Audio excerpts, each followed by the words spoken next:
আসসালামু আলাইকুম, আমি জান্নাতুন নাইম। আমি ইউনুস স্যারের মি লাইব্রেরি থেকে কত নদী সরোবর বইটি নিয়েছিলাম। আমি এখন এই বইটি রিভিউ দিব। হাজার বছর আগে প্রাচীন ভারতীয় আর্য ভাষায় রূপান্তরিত হয়েছিল।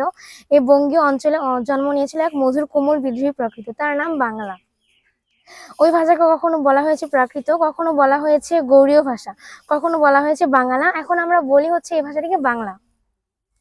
এই ভাষায় লেখা হয়নি কোনো ঐশী শ্লোক, এই ভাষা স্নেহ পায়নি প্রভুদের, কিন্তু হাজার বছর ধরে ওই ভাষায় বইছে আর প্রকাশ করছে অসংখ্য মানুষের স্বপ্ন ও বাস্তব। কোথা থেকে এসেছে এই ভাষা? বাংলা ভাষা ভাষা কি মানুষের মতো জন্ম নেয়, কিংবা বীজ থেকে যেমন গাছ হয় তেমন কি ভাষাও কোনো বীজ থেকে হয়? না, ভাষা কখনো মানুষের মতো জন্ম নেয় না এবং গাছের মতো হয় না। কোনো কল্পিত স্বর্গ থেকেও আসে না। এখন আমরা বলবো যে বাংলা ভাষা বলি 1000 বছর আগে ঠিক এমন ছিল না, 1000 বছর পরেও ঠিক এমন থাকবে না বাংলা ভাষা। কারণ ভাষার ধর্মই হচ্ছে বদলে যাওয়া।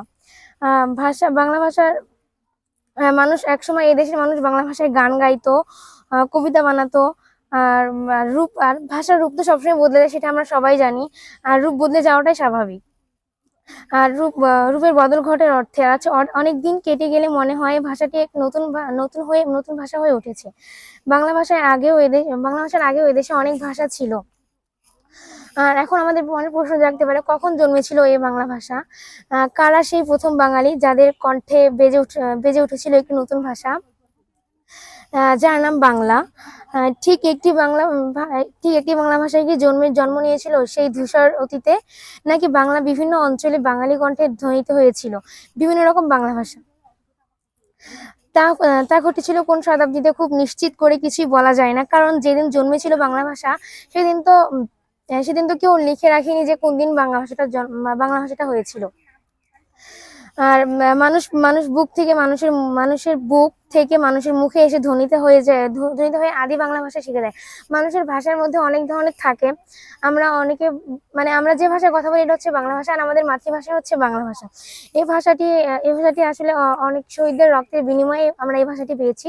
তারা 1952 সালে ভাষা আন্দোলন করেছিলেন, আমাদের এই বাংলা ভাষার জন্য তারা আন্দোলন করেছিলেন। তারা অনেক তাদের কষ্টের বিনিময়ে, তাদের রক্তের বিনিময়ে আমরা বাংলা ভাষায় কথা বলতে পারছি। আর হচ্ছে যে ডক্টর হুমায়ুন আজাদ লেখক হিসেবে বিস্ময়কর, তিনি একজন প্রধান কবি। ভাষাবিজ্ঞান হিসেবে বাংলাদেশে অদ্বিতীয়, সমালোচক হিসেবে অসাধারণ। কিছু দুরূহ গ্রন্থে তিনি রচয়িতা। আর তার মধ্যে তিনি বাংলা ভাষার অনেক গ্রন্থ তিনি লিখেছেন। আমাদের উচিত সবারই ওই গ্রন্থগুলো পড়ে আসা। আবার কিশোরদের জন্য অনন্য অনুপম ভাষায় তিনি লিখেছেন কয়েকটি সুখকর বই। তার বইগুলো অনেক চমৎকার, আমরা অবশ্যই তার বইগুলো একবার পড়বো। কত নদী সরোবর বা বাংলা ভাষার জীবনীতে বাংলা ভাষার ইতিহাসে হুমায়ুন আজাদের হাতের ছোঁয়ায় উঠেছে কবিতার মতো মধু এবং সূক্ষ্ম একটি গল্প। আমরা অবশ্যই এটি পড়বো। এই বইটি হচ্ছে কত নদী সরোবর, বইয়ের নাম হচ্ছে কত নদী সরোবর, কিন্তু ভিতরে পড়ে উল্টা, এটা হচ্ছে বাংলা ভাষার জীবন সম্পর্কে জানা। আগে আমাদের বাংলা ভাষার আগে অনেক ভাষা ছিল, যেটা হয়তো আমরা অনেকেই জানি না। কিন্তু আমাদের বাংলা ভাষা যে বাংলা ভাষার উৎপত্তি কোত্থেকে হয়েছে, কিরকম ভাষা, সবকিছু এই বইটাতে আছে। তো আমি বলবো সবাই এই বইটি পড়বেন একবার করে। এই বইটি পড়ে আমরা বাংলা ভাষার জীবনী সম্পর্কে জানতে পারবো। ধন্যবাদ।